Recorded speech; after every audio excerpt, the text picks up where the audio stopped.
Assalamualaikum warahmatullahi wabarakatuh. Kami dari kelompok 6 izin mempresentasikan hasil diskusi kami dengan judul hubungan struktur dan aktivitas obat analgesik metamizol dan propipenazon sebagai turunan pirazolon dengan anggota saya sendiri, Rasa Tirma Pasaribu dengan NPM 231803109, Resa Sapitriani dengan NPM 231803119, Sonya Salsabila dengan NPM 231803141, Ananda Abdullah Zaki dengan NPM 23180311057 dan Erlita Triwahyuni dengan NPM 23180311071. Di bab pertama ada pendahuluan. Obat itu pada dasarnya merupakan bahan yang hanya dengan takaran tertentu dan penggunaan yang tepat dapat dimanfaatkan untuk mendiagnosa, mencegah penyakit, menyembuhkan, atau memelihara kesehatan. Nah, perkembangan yang sangat cepat ini di dunia kesehatan menawarkan lebih banyak harapan dalam pengobatan penyakit, seperti munculnya obat baru. Contohnya sendiri ada obat analgetik metamizol dan propipenazon sebagai turunan pirazolon. Nah, dalam proses memodifikasi obat ini, para ahli harus mempertimbangkan berbagai faktor mulai dari interaksi obat, struktur kimia, dan kontraindikasinya. Oleh karena itu, tenaga kesehatan memiliki peran yang sangat penting dalam memberikan informasi yang benar dan dalam memodifikasi obatnya sendiri.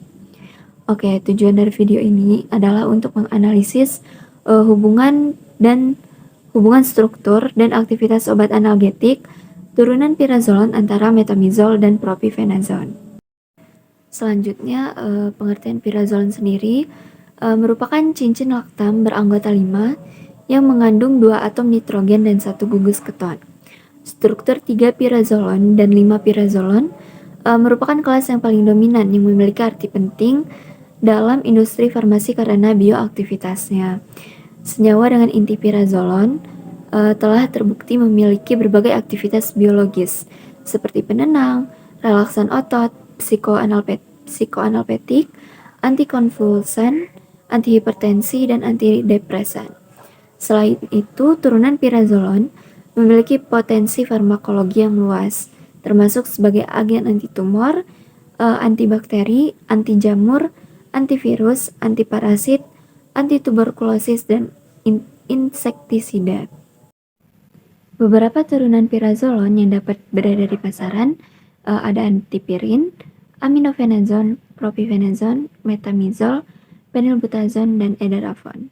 Selanjutnya yaitu gambar struktur kimia obat utama versus obat baru, beserta nama obatnya. Yang pertama, struktur obat utamanya yaitu struktur obat pirazolon yang ditemukan pada tahun 1883, lalu disintesis menjadi metamizol pada tahun 1922, lalu yang terbaru ada propipenazon yang ditemukan pada 1951. Selanjutnya, sifat fisikokimia obat lama versus obat baru. Yang pertama, untuk obat metamizol, pemberian berupa serbuk hablur putih sampai kuning. Kelarutannya 1:1,5 dalam air, 1:3 dalam alkohol. Sedikit larut dalam kloroform, dan tidak larut dalam ether. Stabilitasnya tidak stabil terhadap udara lembab dan harus terlindungi dari cahaya matahari serta dapat terurai membentuk produk degradasi. Termasuk 4 metil amino antipirin. Titik leburnya 230 sampai 233 derajat Celcius.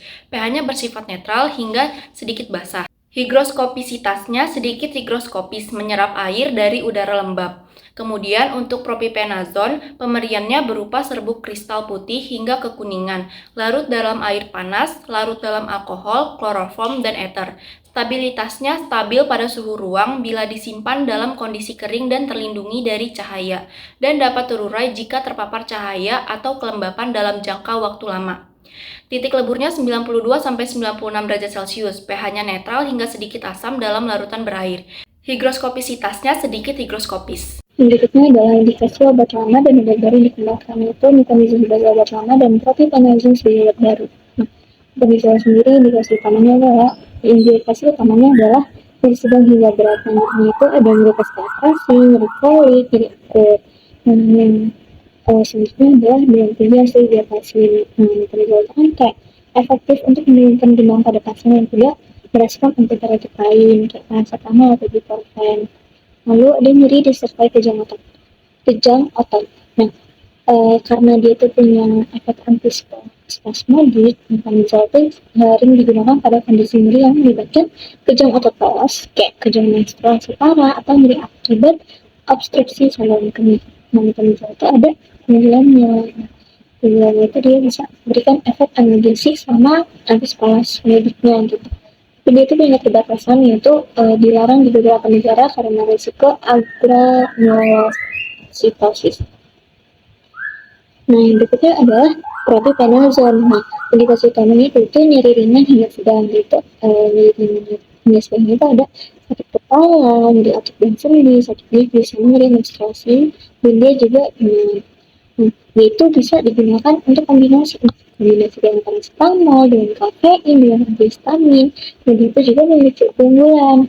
Keunggulannya itu dia itu punya onset kerja yang cepat, sama dia itu profil keamanannya lebih tinggi. Nah, yang berikutnya adalah cara penggunaan dan dosis obat lama versus obat baru. Nah, metamizol sebagai obat lama dia itu cara penggunaannya dia itu kan tersedia dalam bentuk tablet, kapsul, larutan injeksi, dan suppositoria. Waktu pemberian itu diberikan sebelum atau sesudah makan, tergantung pada toleransi pasien terhadap obat. Nah, dosisnya sendiri untuk oral yang oral ini 500 sampai 1000 mg. Nah, dia itu dikasihnya 2-3 kali sehari. Tapi dia itu punya maksimumnya itu dosis harian adalah 3000 mg atau 3 gram. Nah, untuk yang injeksi dia itu 500 sampai 1000 mg per dosis, maksimal 3 kali sehari. Dia itu harus diberikan secara perlahan. Nah, untuk anak-anaknya yang oralnya itu 8 sampai 16 mg per kilogram berat badan per dosis, diberikan 2 sampai 3 kali sehari. Yang injeksinya itu diberikan 7 sampai 15 mg per kilogram berat badan, dan itu diberikan setiap 6 sampai 8 jam jika diperlukan. Nah, durasi penggunaannya itu dalam jangka pendek, maksudnya kayak cuma beberapa hari aja gitu. Lalu yang selanjutnya adalah propiconazole. Begitu sebagai obat baru karena cara penggunaannya itu bentuk sediaannya dia itu kan ada bentuk tablet, kapsul, dan sering juga seringkali dalam kombinasi dengan paracetamol, kafein, atau zat lainnya. Nah, dia itu waktu pemberiannya itu sebaiknya diberikan setelah makan untuk mengurangi resiko iritasi lambung. Lalu untuk dosisnya sendiri yang dewasa orang itu 150 sampai 250 mg per dosis, diberikan 3 sampai 4 kali sehari. Maksimal dosis harian adalah 900 mg. Untuk anak-anak, dosis pada anak-anak itu disesuaikan berdasarkan berat badan dan jarang digunakan sebagai terapi tunggal. Nah, kombinasi paracetamol atau kafein lebih unggulan. Untuk durasi penggunaannya itu di dalam jangka pendek untuk mengatasi nyeri ringan hingga sedang. Baik, di sini saya akan menjelaskan mengenai obat yang sudah berada di pasaran dan obat yang baru ataupun sedang direncanakan. Pertama ada metamizol. Untuk metamizol, obat yang sudah berada di pasaran itu dapat berupa tablet, kaplet, injeksi, dan sirup. Sedangkan obat baru atau obat yang sedang direncanakan untuk meningkatkan efektivitas dan penggunaannya, pertama ada patch transdermal, sediaan farmasi rilis, dan suppositoria. Selanjutnya ada propiconazole. Untuk obat yang untuk sediaan sudah berada di pasarannya itu ada tablet, kapsul, dan injek. Sedangkan untuk obat yang baru atau yang direncanakan yaitu sediaan sustained release, formulasi nano, kombinasi dengan oksigen baru, dan juga sediaan farmasi yang lebih nyaman. Lalu yang keenam itu hubungan struktur dan aktivitas obat. Yang pertama, identifikasi bagian struktur obat. Nah, metamizol itu adalah pirozol yang merupakan antipirin yang disubstitusi pada C4 oleh gugus metil atau sulfametil amino, garam natriumnya. Lalu metamizol natrium ini digunakan secara luas sebagai antipiretik dan analgesik yang kuat, memiliki rumus kimia C13H17N3O4S. Lalu untuk propiconazole itu merupakan turunan pirazolon yang sama-sama merupakan antipirin yang disubstitusi pada C4 oleh gugus isopropil. Obat ini berperan sebagai obat antiinflamasi non-steroid, analgesik non-narkotik, dan obat sistem saraf tepi. Obat ini secara fungsional terkait dengan antipirin, memiliki rumus kimia C14H18N2O. Yang kedua, farmakofor struktur obat. Nah, metamizol ini struktur inti pirazolonnya berperan dalam aktivitas antipiretik, penurun panas, dan analgesik pereda nyeri. Dan gugus sulfoniknya itu pada posisi tertentu memberikan sifat hidrofilik, meningkatkan kelarutan dan bioavailabilitasnya. Lalu untuk propifenazon, struktur inti pirazolonnya ini sama, memberikan efek antipiretik dan analgesik, dan gugus isopropil yang melekat pada struktur inti ini meningkatkan sifat lipofiliknya sehingga memperkuat penetrasi membran sel.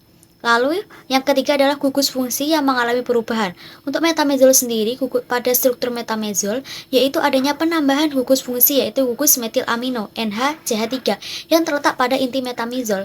Gugus ini dapat mengalami perubahan melalui reaksi oksidasi atau deaminasi. Lalu ada gugus sulfonat SO3 yang bersifat ionik atau hidrofilik, biasanya stabil dalam kondisi fisiologis. Lalu untuk propifenazon, penghilangan gugus sulfonat SO3 serta penambahan gugus isoprofil CH-CH32 ke posisi C3 pada cincin pirazolon serta adanya perubahan gugus metil amino NHCH3 digantikan oleh gugus metil CH3 di atom nitrogen. Untuk perubahan gugus fungsi bisa dilihat pada gambar yang terdapat di PPT. Lalu yang terakhir yaitu efek perubahan obat sebelumnya dan obat baru. Untuk metamizol sendiri, penambahan gugus metil amino ini mempengaruhi lipofilitasnya dan kemampuan penetrasi metamizol ke jaringan tubuh, termasuk melintasi membran sel. Setelah metabolismenya, metabolit aktif seperti 4-metilaminopirin dan 4-aminoantipirin bertanggung jawab atas efek analgesiknya. Lalu setelah perubahan, metabolit aktif mampu menghambat siklooksigenase COX yang mengurangi produksi prostaglandin, penyebab nyeri dan demam. Gugus ini juga berkontribusi pada pelepasan nitrit oksida NO yang mendukung efek analgesik sentral. Lalu untuk gugus sulfonatnya sendiri itu meningkatkan kelarutan metamizol yang penting untuk formulasi injeksi dan distribusi sistemik. Gugus ini terlibat langsung dalam mekanisme aksi tetapi memfasilitasi penyerapan dan distribusi obat secara cepat. Untuk propifenazon sendiri, yaitu ada penghilangan gugus sulfonat yang membuat propifenazon ini lebih lipofilik. Propifenazon lebih mudah melewati membran lipid tetapi memiliki kelarutan air yang lebih rendah dibanding dengan metamizol. Penambahan gugus isopropil untuk meningkatkan lipofilitas propifenazon yang dapat mempengaruhi distribusi dan penetrasi ke jaringannya. Lalu perubahan gugus metil amino menjadi metil ini mengubah jalur metabolisme dan sedikit mengurangi potensi metabolit aktif. Lalu propifenazon ini memiliki onset kerja yang lebih cepat karena sifat lipofiliknya tetapi aktivitasnya sedikit lebih lama dibanding dengan metamizol. Yang terakhir, kesimpulan. Metamizon dan propifenazon adalah obat turunan pirazolon yang berfungsi sebagai analgesik dan antipiretik dengan mekanisme penghambatan enzim COX. Metamizol digunakan untuk nyeri sedang sampai berat dan demam tinggi, memiliki efek analgesik kuat dan sifat antispasmodik, namun dibatasi penggunaannya karena risiko agranulositosis. Sementara propifenazon diindikasikan untuk nyeri ringan sampai sedang dengan profil keamanan yang lebih baik dan risiko efek samping yang lebih rendah. Dari segi struktur, metamizon memiliki gugus NH, CH3, dan SO3 yang mempengaruhi lipofilisitas dan penetrasi ke jaringan. Sedangkan pada propifenazon tidak memiliki gugus SO3, terdapat penambahan gugus CH, CH32 di CH3 cincin pirazolon dan pergantian gugus NH CH3 menjadi CH3 di atom nitrogen. Perubahan struktur pada propifenazon ini meningkatkan sifat lipofilik dan mengubah jalur metabolisme, sehingga memberikan onset kerja yang lebih cepat, meskipun aktivitasnya lebih lemah dibandingkan metamizol. Berikut merupakan daftar pustaka yang kami gunakan. Sekian penyampaian hasil diskusi kami, mohon maaf apabila terdapat salah kata. Wassalamualaikum warahmatullahi wabarakatuh.